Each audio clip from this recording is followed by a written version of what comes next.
जय हिंद एवरीवन। बिहार दरोगा मद्यनिषेध का पेपर हो चुका है और इसका क्वेश्चन पेपर का हम लोग एनालिसिस करेंगे। जो भी स्मृति आधारित क्वेश्चन है, जो दोस्तों ने जो है टेलीग्राम पे सेंड करके बताया है कि ये क्वेश्चन पूछे गए थे, तो उसको जो हम लोग सोल्यूशन आज देखने वाले हैं कि कैसे कैसे क्वेश्चन पूछे गए थे। और ये भी बात करेंगे कि लूसेंट से कितने क्वेश्चन पूछे गए थे। तो लूसेंट से बात करें तो ओवरऑल आपके 60% क्वेश्चन अभी भी लूसेंट से पूछे गए थे। तो जो लोग कहते हैं कि लूसेंट जो है उतना अच्छा बुक नहीं है, वो उसका टाइम चला गया, तो ये सब बातों पे बिना ध्यान दिए हुए आप लूसेंट के साथ साथ दृष्टि क्विक बुक साथ में शामिल कीजिए। आप रिजल्ट अच्छे मार्क्स के साथ जो है आप एग्जाम को क्वालिफाई कर सकते हैं। तो चलिए पेपर को स्टार्ट करते हैं, कैसे क्वेश्चन पूछे गए थे। ओवरऑल हमारा उद्देश्य ये है कि पेपर को जल्दी से जल्दी देखना कैसे पेपर आए थे, और इसी के आधार पर हमारी अगली जो है 18 से 6 दरोगा वाले के लिए सही रणनीति क्या होनी चाहिए, हम ये भी बात करेंगे। तो सबसे पहले क्वेश्चन को देख लेते हैं। तो चलिए पहला क्वेश्चन था एडहॉक जो था, एडहॉक का हिंदी क्या होता है। तो एडहॉक का हिंदी होता है तदर्थ, ये पूछा था आपसे। संकल्प का इंग्लिश जो होता है ये पूछा था आपसे, तो रीसोल्यूशन होता है, इसका एक प्लेज भी होता है। तो आप याद रखिएगा रीसोल्यूशन, ऑप्शन के अकॉर्डिंग आप देख लीजिएगा क्या था। और आप लोग जो है कमेंट करके या टेलीग्राम का लिंक डिस्क्रिप्शन में दे दिया जाएगा। आप जो क्वेश्चन इसमें शामिल नहीं है आप उस क्वेश्चन को जो है टेलीग्राम पे सेंड कीजिएगा। आगे की वीडियो में है उस पर हम लोग भी चर्चा करेंगे। और इसके बाद एक और नेक्स्ट वीडियो आएगा कि इस पेपर को देखने के बाद एक और नेक्स्ट वीडियो आएगा कि आगे की तैयारी जो है, आगे की 1806 की तैयारी जो होगी वो किस आधार पे हम लोग करेंगे और क्या सही रणनीति या स्ट्रेटजी हम लोग अपनाएं ताकि जो है एग्जाम को क्वालिफाई कर सकें। तो चलिए आज बात करते हैं नेक्स्ट क्वेश्चन 3 नंबर। आज सुबह से वर्षा हो रही है, इसको ट्रांसलेट करने के लिए दिया था, तो इसका होगा it has been raining since morning. Next है शी इज टीचिंग इंग्लिश, इसको हिंदी में ट्रांसलेट करना था, शी इज टीचिंग इंग्लिश, तो वह अंग्रेजी पढ़ा रही है। ठीक है, चलिए नेक्स्ट देखते हैं। अगला क्वेश्चन पूछा था कि आयोडीन की कमी से कौन सा रोग होता है। तो आयोडीन की कमी से जो है आपका ग्वाइटर रोग यानी घेंघा रोग होता है, और इससे दो और बीमारी भी होता है, उसको याद रखिएगा। हेसीमोटोरो होता है और मिक्सोडेमा होता है, तो इसको भी याद रखिएगा। एक्स्ट्रा फैक्ट्स के रूप में इसको शामिल कर दिया गया, इसको भी आप याद रख सकते हैं। अगला मैथ्स का क्वेश्चन था 12 संतरों को 150 में बेचने पर 20% की हानि होती है, तो 20% लाभ कमाने के लिए किस कीमत पर बेचें। तो ये मैथ्स का क्वेश्चन भी पूछा था। हिंदी के लिए जो है अगला क्वेश्चन पूछा था कि हिंदी के लिए साहित्य अकेडमी पुरस्कार किसको मिला है, तो ये गगन गिल को मिला है। ठीक है, नाव से कूदने पर किस गति के कारण, नियम के कारण नाव जो है पीछे की ओर जाती है, तो न्यूटन का थर्ड लॉ है, न्यूटन का गति का तीसरा नियम। जब बचपन में हम लोग पढ़ते थे 11th 12th में, तो कोई गति का नियम याद हो या ना हो, ये तीसरा नियम हमेशा याद हो जाता था, एक्शन टू रिएक्शन। यानी इसका एक्शन टू रिएक्शन और डायरेक्शन क्या होगा, अपोजिट होगा। ठीक है, अगला पूछा था नेपिता किसकी राजधानी है, तो नेपिता या नेपिडा जो है ये म्यांमार की राजधानी, नई राजधानी जो बनी है वही है। तो ये चर्चा में था, इसलिए आपसे ये क्वेश्चन पूछ लिया गया। नेक्स्ट क्वेश्चन पूछा है कि मैथ्स का है कि 700 का 3 साल के लिए 4% वार्षिक दर से चक्रवृद्धि ब्याज कितना होगा। तो इसको जब आप सॉल्व कीजिएगा तो 87.40 होगा।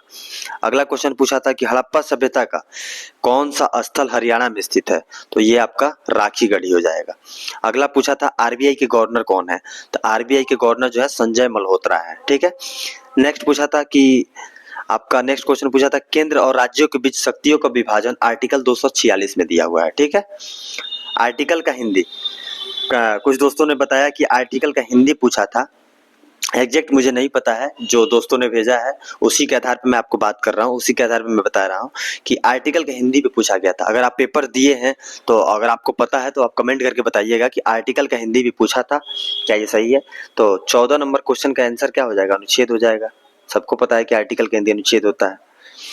नेक्स्ट क्वेश्चन पूछा था, मैथ से क्वेश्चन पूछा था ये कि 2 मीटर व्यास और 8 मीटर ऊंचाई वाले बेलन को पिघलाकर 6 गोला बनाया जाता है, तो गोले का व्यास कितना होगा। तो सॉल्व करने के बाद आपका 1.6 मीटर इसका राइट आंसर होगा।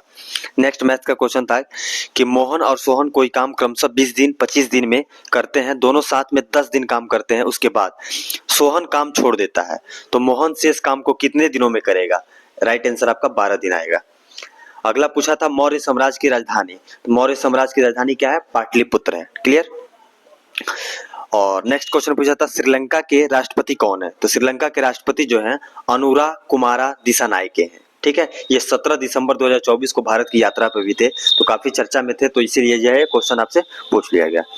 नेक्स्ट क्वेश्चन तबोड़ा राष्ट्रीय उद्यान किस राज्य में है, तो तबोड़ा राष्ट्रीय उद्यान जो है आपका महाराष्ट्र के चंद्रपुर जिला में है, ये भी आपसे क्वेश्चन पूछा गया था।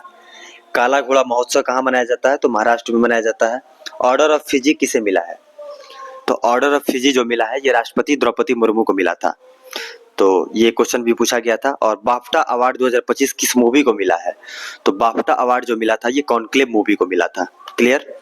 नेक्स्ट बात करते हैं, कृष्णा की सहायक नदी कौन सी है? तो इसको ऑप्शन के अकॉर्डिंग देखा जा सकता है कि कृष्णा की सहायक नदी आपका ऑप्शन में क्या क्या दिया था उसी के आधार पर इसको डिसाइड कर सकते हैं कि इसका राइट आंसर क्या होगा। तो कृष्णा की सहायक नदी में कौन कौन है? कोयना है, मूसी है, भीमा है, घाट प्रभा है, मालप्रभा है, तुंगभद्रा है। तो आप ऑप्शन के अकॉर्डिंग देख लीजिएगा आपके ऑप्शन में कौन सा दिया हुआ था। नेक्स्ट बात करते हैं डीडीटी का फुल फॉर्म। तो डीडीटी का फुल फॉर्म क्या होता है? डाइक्लोरो डाइफिनाइल और ट्राइक्लोरोइथेन, इसका फुल फॉर्म होता है। नेक्स्ट पूछा था WHO का फुल फॉर्म। देखिए फुल फॉर्म से भी 2-3 क्वेश्चन पूछे गए थे। तो WHO का फुल फॉर्म होता है वर्ल्ड हेल्थ ऑर्गेनाइजेशन यानी विश्व स्वास्थ्य संगठन। नेक्स्ट पूछा था कि मुद्रास्फीति से किसको लाभ होता है? मुद्रास्फीति जब होती है तो किसको लाभ होता है? तो लाभ जो होता है देनदार को फायदा यानी लाभ होता है और लेनदार को नुकसान होता है। अगला क्वेश्चन पूछा था कि पैरा तीरंदाजी चैंपियनशिप जो है कहाँ हुआ? तो ये कहाँ पे हुआ? यूएसओ के यानी कि अमेरिका के जो है ऑर्बनडेल में हुआ था आपका ये पैरा तीरंदाजी चैंपियनशिप। अगला पूछा था कि चाय की खेती सर्वाधिक कहाँ होती है? तो ये असम में होती है। ठीक है। और कॉफी पूछेगा तो कर्नाटक में, कॉफी का कर्नाटक और चाय का असम। सिद्धार्थ 2 का संबंध किससे है? ये क्वेश्चन पूछा था कि सिद्धार्थ 2 का संबंध जो है किससे है? तो ये चिकित्सा विकिरण उपकरण है। ठीक है। जो कि ऑन्कोलॉजी जो होता है, ऑन्कोलॉजी क्या होता है? ये कैंसर के अध्ययन को कहते हैं ऑन्कोलॉजी। इसी के उपचार के लिए जो है ये उपकरण जो है बनाया गया, सिद्धार्थ 2 नाम दिया गया है। अगला क्वेश्चन पूछा था कि पीटी आइलैंड कहाँ है? तो पीटी आइलैंड जो है आपका लक्षद्वीप में है। कैमूर से क्या मिलता है? चूना पत्थर मिलता है। सर्वाधिक 1% वाला राज्य जो है मध्य प्रदेश है। अगर जो लगता है कि आपको क्वेश्चन जो है कि ये क्वेश्चन नहीं पूछे गए थे या ये क्वेश्चन पूछे गए थे, देखिए टेलीग्राम पर जो भी हमको क्वेश्चन प्राप्त हुए उसको मैंने जल्दी से जल्दी नोट डाउन किया और उसको जो है आपको सॉल्यूशन कराने का प्रयास किया हूँ।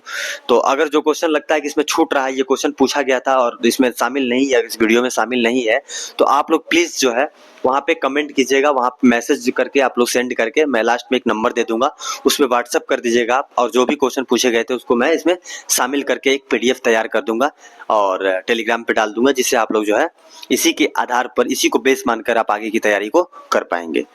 नेक्स्ट क्वेश्चन पूछा था कि किस तत्व को जो है चाकू से काटा जा सकता है? किस तत्व को चाकू से काटा जा सकता है? तो सोडियम राइट आंसर हो जाएगा। विधवा पुनर्विवाह का संबंध किससे है? तो इसका संबंध ईश्वर चंद्र विद्यासागर से है। ठीक है। 1893 के शिकागो सम्मेलन में भाग किसने लिया था? तो स्वामी विवेकानंद ने लिया था। जो आपने वीडियो देखा होगा कि 3-4 वीडियो पड़ा हुआ है मैंने यूट्यूब पे, उसका प्लेलिस्ट बना करके सेट कराया था मैंने, ज्ञान बिंदु का सेट कराया था। अगर उस 3-4 सेट को आपने कर लिया होता तो कम से कम 12 से 15 क्वेश्चन डायरेक्ट उसी में से था, अगर आपने उस सेट को कर लिया होता केवल तो। नेक्स्ट क्वेश्चन पूछा था कि आत्मीय सभा की स्थापना किसने की थी? तो आत्मीय सभा की स्थापना राजा राममोहन रॉय द्वारा किया गया था। ठीक है। और नेक्स्ट क्वेश्चन था ये, एग्जैक्ट इसके बारे में नहीं पता है लेकिन ये पता था कि वेग विस्थापन त्वरण और दूरी से मिलान करने वाला एक प्रश्न पूछा गया था। एग्जैक्ट नहीं पता है क्या पूछा गया था। आर्टिकल 246 पूछा था कि इसका संबंध जो है केंद्र और राज्य के मध्य शक्तियों का विभाजन से है। आर्टिकल 21 पूछा गया था कि अनुच्छेद जो है 21 का संबंध है, तो जीवन और व्यक्तिगत स्वतंत्रता से रिलेटेड है ये। क्वेश्चन पूछा था द बुक ऑफ बिहार के लेखक कौन है? तो ये अभय के हैं। अगला क्वेश्चन, न्यायिक पुनरावलोकन का अधिकार किसके पास है? तो न्यायिक पुनरावलोकन का अधिकार जो है न्यायपालिका के पास है, विशेष करके जो है आपको सुप्रीम कोर्ट के पास होता है। ठीक है। अगला क्वेश्चन था दुनिया का सबसे मजबूत मुद्रा कौन है? तो ये है आपका कुवैती दिनार। ये क्वेश्चन आपका BPSC 69 का जो प्रीलिम्स हुआ था उसमें भी ये क्वेश्चन आपसे पूछा गया था कि दुनिया का सबसे महंगा मुद्रा कौन है? तो ये आपका कुवैती दिनार है। एक कुवैती दिनार बराबर जो होता है वहां का 1 रुपया अगर लेंगे वहां का कुवैती दिनार, तो बराबर हो जाएगा आपका 277.23 रुपये के बराबर होता है। ठीक है। तो वहां का एक बच्चा अगर 1 रुपया लेके आता है तो आपके यहाँ 277 रुपया के बराबर हो जाएगा वो। ठीक है। चलिए नेक्स्ट क्वेश्चन था कि यंग इटली के स्थापना कौन किया था? ये क्वेश्चन पूछा था कि यंग इटली की स्थापना कौन किया था? तो जोसेफ मेजनी के द्वारा 1831 में किया गया था। योगा को एशियन खेल में शामिल किया जाएगा, तो ये 2026 में शामिल किया जाएगा। विश्व एशियन खेल कहाँ आयोजित होगा? जापान के नगोया में। इसको जल्दी जल्दी फास्ट करते हैं क्योंकि मेन उद्देश्य जो है हमारा प्रश्न को जल्दी से जल्दी देखना है, और इस प्रश्न को देखना हमारा उद्देश्य है, आंसर तो कहीं से भी निकाला जा सकता है। तो चलिए नेक्स्ट क्वेश्चन पूछा था सिंगापुर के PM कौन है? देखिए देखिए पीएम और राष्ट्रपति जितने भी हैं उनसे क्वेश्चन पूछे गए थे। जो भी नई नियुक्तियां हुई हैं, जो राष्ट्रपति निर्वाचित हुए हैं या राष्ट्रपति या प्रधानमंत्री, उनसे क्वेश्चन बन रहे हैं। तो हमारी आगे की सही रणनीति यही होनी चाहिए कि आगे जो भी नए नए नियुक्तियां होती हैं उनको ध्यानपूर्वक उसको देखेंगे, क्योंकि वहां से प्रश्न बन रहे हैं। अगला, अजीत डोभाल किस पद पर है, पूछा गया था अजीत डोभाल किस पद पर है। तो ये राष्ट्रीय सुरक्षा सलाहकार है, यानी कि नेशनल सेक्रेटरी एडवाइजर है हमारे, ठीक है। राष्ट्रीय महिला आयोग पूछा था कि राष्ट्रीय महिला आयोग की अध्यक्ष कौन है। राष्ट्रीय महिला आयोग के अध्यक्ष जो है विजया किशोर रहाटकर है, इसको भी याद रखिएगा। 5 से 6 इंग्लिश के क्वेश्चन भी पूछे गए थे, 5 से 6 इंग्लिश के क्वेश्चन थे। रीजनिंग के एक भी क्वेश्चन नहीं पूछे गए इस बार, रीजनिंग के एक भी क्वेश्चन नहीं पूछे गए। इसका मतलब ये नहीं कि आगे जो हम रीजनिंग को इग्नोर करेंगे, रीजनिंग को भी देखेंगे, क्योंकि पैटर्न हर बार जो है कुछ ना कुछ आपको चेंज देखने को थोड़ा बहुत मिलता रहता है। नेक्स्ट क्वेश्चन है कि अगला क्वेश्चन पूछा था कि जयपुर फिल्म फेस्टिवल में किस देश को फोकस किया गया। तो ये ऑस्ट्रेलिया को फोकस किया गया था जयपुर फिल्म फेस्टिवल में, ठीक है। नेक्स्ट क्वेश्चन पूछा था कि राज्यसभा धन विधेयक को रोक सकता है अधिकतम 14 दिनों तक, ठीक है। सहकारिता समिति का गठन कब हुआ था। तो ये 1905 में हुआ था। शारदा सिन्हा को किस क्षेत्र में पद्म विभूषण पुरस्कार मिला था। तो संगीत और कला के योगदान में, इसको सुधार लीजिएगा, थोड़ा टाइपिंग एरर है। संगीत एवं कला के क्षेत्र में इनको मिला है पद्म विभूषण पुरस्कार। हाल ही में उनको कुछ दिन पहले जो है, एक साल लगभग 6 महीना 1 साल पहले उनका निधन हो गया था, और इन्हीं को जो है पद्म विभूषण पुरस्कार उनको दिया गया था। 6 से 14 वर्ष के बच्चों को अनिवार्य शिक्षा किस अनुच्छेद के तहत प्रदान किया गया है। तो आर्टिकल 21A जो है, इसी के तहत जो है 6 से 14 वर्ष के बच्चों को अनिवार्य शिक्षा देने की बात की गई है। अनुवांशिकी का जनक किसे कहा गया। अनुवांशिकी का जनक कौन है। तो ये है आपका ग्रेगर जॉन मेंडल है, ठीक है। पर्यावरण से रिलेटेड क्वेश्चन था, ये एग्जैक्ट पता नहीं है कौन सा क्वेश्चन था, या तो रियो डी जेनेरो सम्मेलन से था, या स्टॉकहोम था, या कि क्योटो प्रोटोकॉल था। ये क्लियर नहीं हो पाया, लेकिन ये पर्यावरण से रिलेटेड भी क्वेश्चन पूछा गया था आपको। अगला क्वेश्चन पूछा था कि सबसे प्राचीन ग्रंथ है। तो ये ऋग्वेद है आपका। WTO का फुल फॉर्म पूछा था, तो वर्ल्ड ट्रेड ऑर्गेनाइजेशन हो जाएगा, विश्व व्यापार संगठन हो जाएगा। अगला क्वेश्चन था कि प्रकाश का वेग सर्वाधिक होता है। तो ये निर्वात में आपका होता है।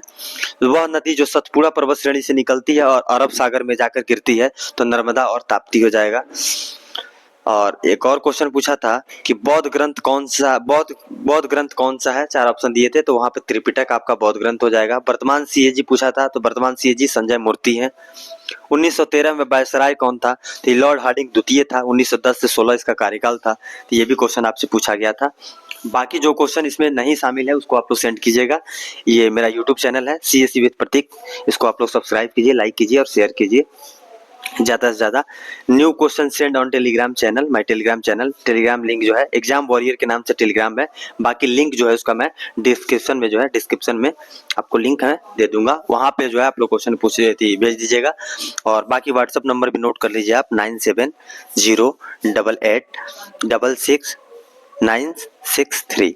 इस पे भी जो है आप लोग सेंड करके क्वेश्चन को भेजिएगा, ताकि मैं जो उसको कंपाइल करके PDF के फॉर्मेट में बदल दूं। तो आज के लिए इतना ही। ये इसी के आधार पे जो हम लोग एक नेक्स्ट वीडियो आएगा जिसपे हम लोग बात करेंगे कि लूसेंट से कितने क्वेश्चन पूछे गए, और साथ ही साथ आगे की 1806 की हमारी सही रणनीति क्या होनी चाहिए। जो 1806 की वैकेंसी आने वाली है उसके लिए जो है हमारी सही रणनीति स्ट्रेटजी क्या होनी चाहिए। तो चलिए फिर मिलते हैं नेक्स्ट वीडियो में, तब तक के लिए जय हिंद।